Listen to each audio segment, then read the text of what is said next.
جبت مبرد. والله العظيم جبت مبرد. انا عارفه ان الدنيا شتاء والمبرد ملوش لازمه في الشتاء، بس اللي هيفكر فيه شويه كده وبالراحه وبالعقل وبالتفكير الست المصريه كده هيعرف ان المبرد ده صيف شتاء ليه لازمه. اولا ما بيخليش العيال كل شويه افتح التلاجة اقفل التلاجة، بنريح التلاجة خالص عشان الفريون بتاعها ما يبص ونرجع كل كام سنه نجيب لنا تلاجة شكل. طيب بيعمل ايه تاني المبرد؟ بيغلي لنا ميه، يعني معنى كده ان احنا وفرنا الكهرباء بتاعت الكاتل اللي كل شويه حط ميه سخنه، املى ميه سخنه، اعمل شاي، اعمل قهوه، فهو كله في جهاز واحد. بيعمل ايه تاني المبرد؟ اي وقت يا دوب بتحطي القاروره تاخدي ميه ساقعه، بيريحك من غسيل الازايز، من ملو الازايز، كل شويه قومي يا بنت من الازاز وحطيها في الثلاجه، قومي يا بنت اغسلي الازاز وحطيها في الثلاجه، فهو بيوفر علينا كل ده. فانا اشتريت دماغي وريحت نفسي واشتريت مبرد. ادي المبرد بتاعي، شايفين؟ ما شاء الله اللهم بارك. طبعا دايما بقول لكم ابعدوا عن اي حاجه سودا، بس بصراحه المبرد النهارده اللي انا جايباه لونه اسود شدني وعجبني. معنى كده ان هو مفيش منه غير اللون الاسود بس، لا في منه كمان اللون السيلفر. تعالوا دلوقتي نفتح المبرد مع بعض ونشوف شكله عامل ازاي. بسم الله. بيغلي الميه، انت مش محتاجه تغلي ميه على النار، بيشتغل سخن وبارد. السخن بتاعه 500 واط والبارد بتاعه 90 واط. يلا بينا. بصوا كده، ده الاسود اللي في الكرتونه اللي انا هوريه لكم دلوقتي، وادي السيلفر. شايفه الشكل عامل ازاي؟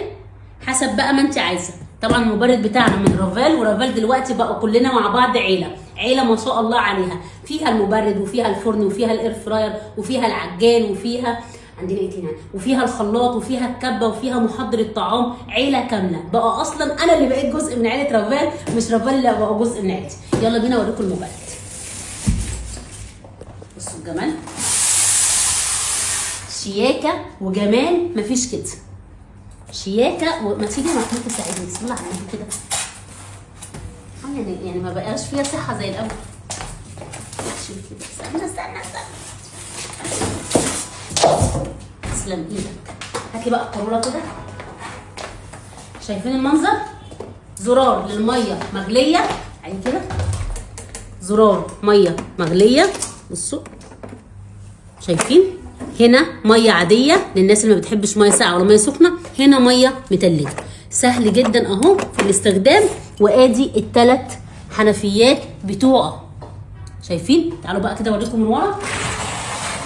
ادي زرار الميه السخنه وادي زرار الميه البارده.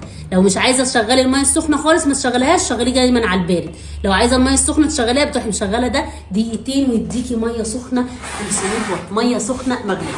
طيب بس كده؟ لا بس كده ايه، تعالي اوريكي. شايفه المنظر؟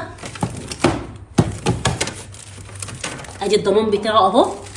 شايفين؟ دي تلاجة نحط فيها عصاير، نحط فيها حليب، نحط فيها اللي انتوا عايزينه، نحط فيها بيبسيهات وحاجات زي ما انتوا شايفين كده. الناس اللي بتحب الكيك متلج، انا بحط كيك في المبرد. ما شاء الله اللهم بارك عليه. يعني ما ينفعش الا للبيت بس، لا ده ينفع للبيت وينفع للاوض الخاصه وينفع للشركات وينفع للمكاتب زي ما انتوا شايفين كده، يسد في اي حاجه.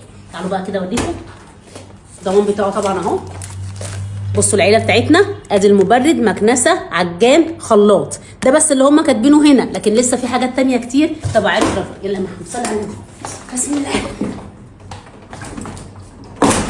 الله اكبر علينا. شايفين كده بقى تمام وزي الفل. نوصل الفيشه وعيشوا. سخن ساقع شغال، مغلي بارد شغال، كله مع رافال. انت في امان.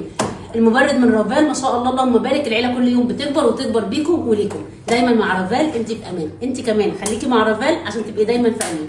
باي.